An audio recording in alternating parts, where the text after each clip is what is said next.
Assalamualaikum warahmatullahi wabarakatuh. Bertemu lagi bersama kita di podcast Celoteh Hati Puskesmas Pelitaji. Kali ini kita kedatangan tamu yaitu pemegang program imunisasi Puskesmas Pelitaji, yaitu Ibu Sri Soemarianti. Apa kabar Ibu? Alhamdulillah sehat. Jadi kali ini kita akan membahas mengenai bulan imunisasi anak nasional. Nah, bulan Mei ini kan sudah masuk nih pada saatnya untuk imunisasi dasar lengkap ya Bu ya? Iya, untuk anak. Jadi yuk kita tanya-tanya mengenai bulan imunisasi anak nasional ini. Ibu Sri, sebenarnya apa sih Bu bulan imunisasi anak nasional ini? Sebenarnya pelaksanaan bulan imunisasi anak nasional ini kita laksanakan dari bulan Mei, Juni dan sampai dengan Juli dengan melakukan sweeping. Pelaksanaannya dilaksanakan pada umur bayi sekitar umur 9 bulan sampai 15 tahun. Sebenarnya pelaksanaan sudah mulai launching ya tanggal 18 Mei di kantor wali kota. Yang dibuka oleh Bapak Wali Kota, Bapak Wali Kota Pariaman. Jadi kita sudah mulai dengan pendataan mulai dari SD, mulai dari Posyandu, TK, SD dan SMP.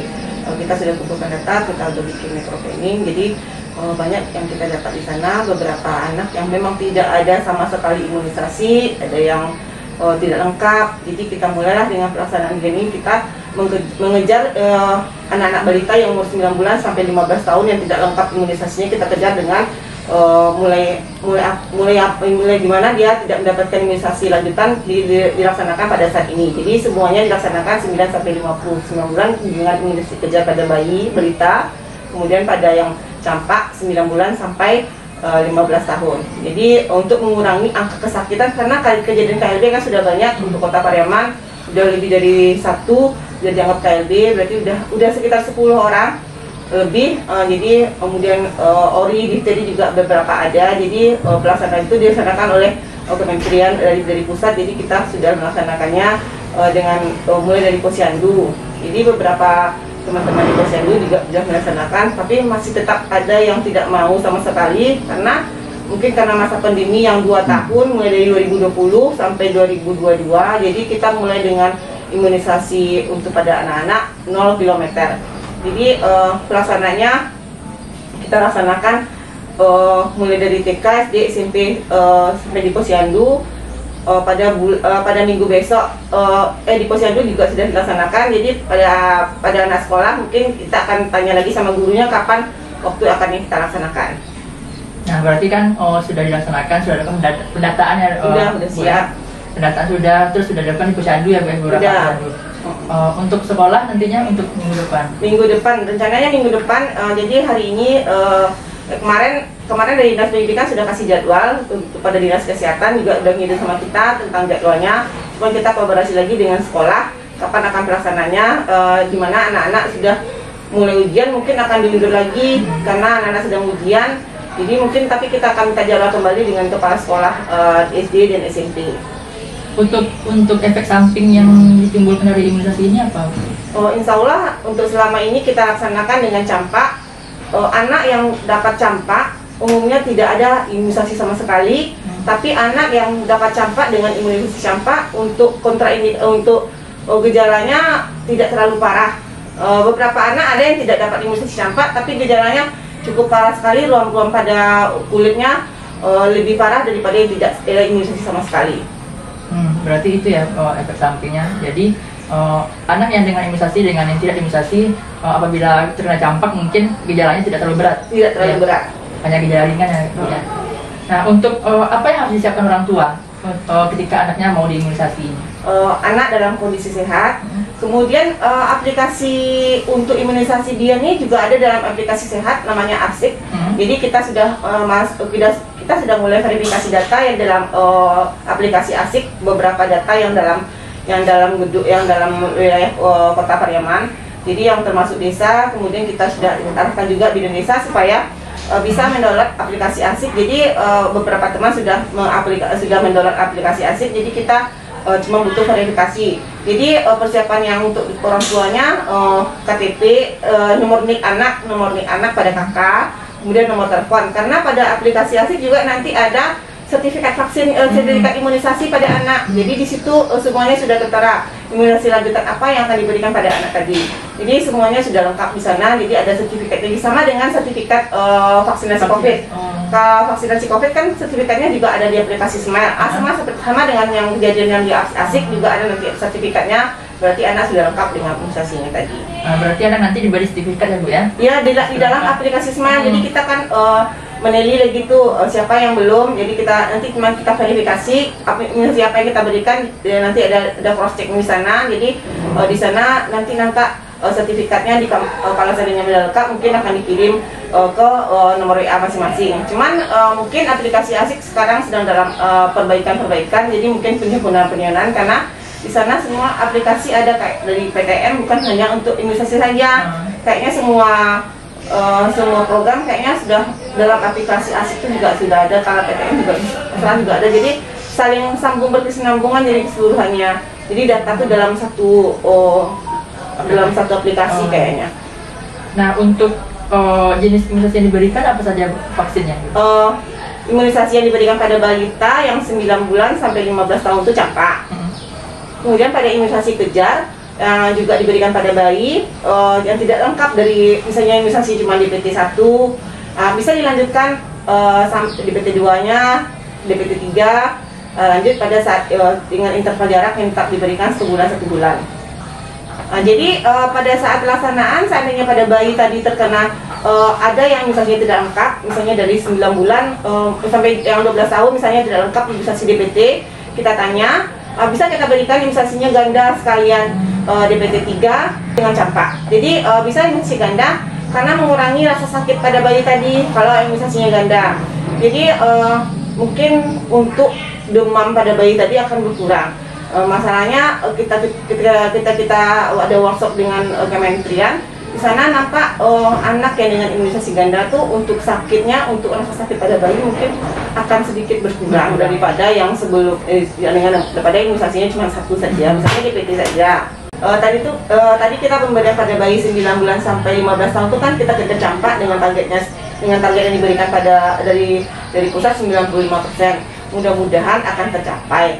Masalahnya untuk kepercayaan masyarakat kepada imunisasi mungkin mulai dari nol lagi.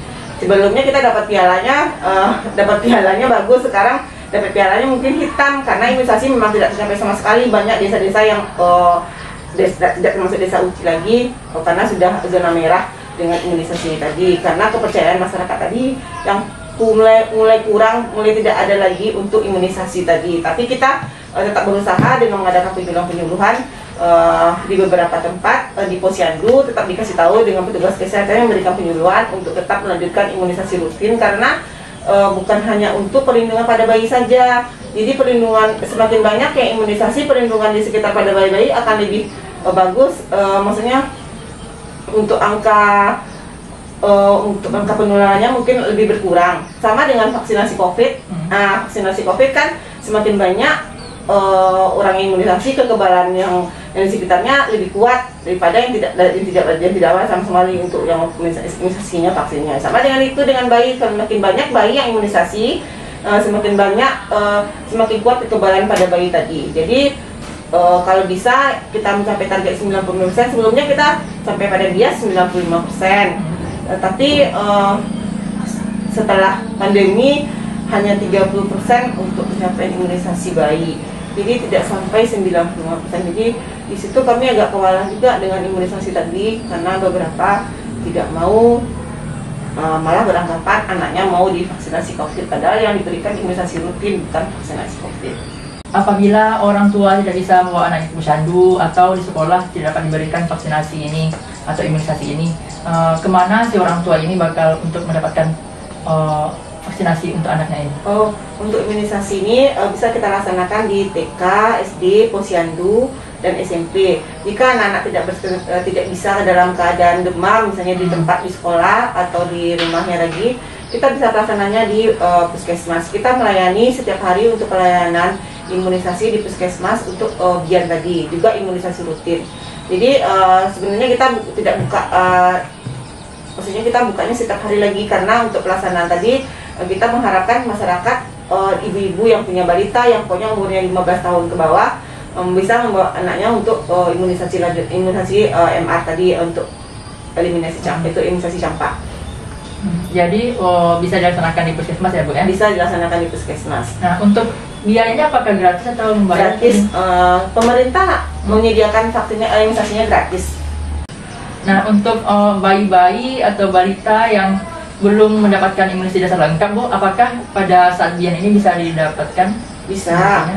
Pada saat dia nih, tadi kan sudah diberi keterangan juga pada pelaksanaannya bukan hanya pada imunisasi campak saja. Tadi pada imunisasi dasar juga diberikan yang tidak lengkap tadi, misalnya dari umur 9 bulan dia tidak lengkap, bisa kita berikan dengan apa yang tidak lengkap kita kaji imunisasinya tidak lengkap, misalnya DPT tidak lengkap kita lanjutkan DPT apa yang tidak ada, misalnya DPT 3 kita lanjutkan. Kemudian setelah DPT 3 apa kita lanjutkan dengan OPV-nya tidak lengkap, tidak ada sama sekali sampai dengan polio 4 saja kita berikan dengan OPV tadi. Makanya ada imunisasi ganda tadi kan bisa diberikan dengan misalnya DPT 3 dengan campak, kemudian dengan OPV tadi. Jadi kalau ibunya tidak mau, kita jarakkan 2 minggu dengan interval 2 minggu dengan imunisasi yang berbeda. Tapi kita usahakan supaya ibunya tidak bolak-balik ke puskesmas atau ke posyandu. Usahakan memberitahu ibu bahwa imunisasi ganda yang diberikan pada bayi tadi lebih efektif, lebih bagus, mengurangi rasa sakit pada bayi. Nah, jadi itu Sobat Sehat sekitar info mengenai imunisasi dasar lengkap bahkan pelaksanaan bian. Untuk pelaksanaannya sampai bulan berapa, Bu? Juli sampai Juli masih kita laksanakan, karena kalau untuk pelaksananya nggak mungkin satu hari selesai kan. Jadi kadang-kadang ada yang bisa tidak di sekolah datang ke puskesmas. Jadi petugas mungkin akan berulang lagi ke dalam satu sekolah itu bisa jadi 2 hari kalau muridnya tidak terlalu banyak. Tapi kalau lebih dari 200 atau mungkin sampai 300 murid SD-nya mungkin kita pelaksananya ada 2 hari atau sampai 3 hari kalau memang tidak ada yang, misalnya kalau separuh yang sakit atau separuh yang tidak bisa jadi ulang hari besok lagi. Tapi kita usahakan pada 2 hari untuk sekolah tuh sudah siap semuanya, anak-anak sudah diimunisasi dengan MA tadi, dengan campak tadi. Nah, jadi Sobat Sehat sudah tahu kan kalau imunisasi ini diberikan, untuk bias ini diberikan pada usia 9 bulan sampai 15 tahun. Iya. Dengan sasarannya mulai dari posyandu sampai pada sekolah SD ya, Bu ya. SMP juga 15 tahun. Nah, itu informasi sedikit dari kami dari Puskesmas Pritaji, podcast Cerdas Hati. Jangan lupa ya datang ke posyandu, dapatkan imunisasi dasar lengkap dan dapatkan imunisasi yang belum didapatkan sebelumnya, yang tertunda ya, Bu ya. Iya, yang tertunda. Baiklah, sekian dari saya Andrian Yusman dan Ibu Sri Sumaryanti. Kami mengucapkan Assalamualaikum warahmatullahi wabarakatuh. Sampai jumpa di episode selanjutnya podcast Cerdas Hati. Sehat itu berarti loh.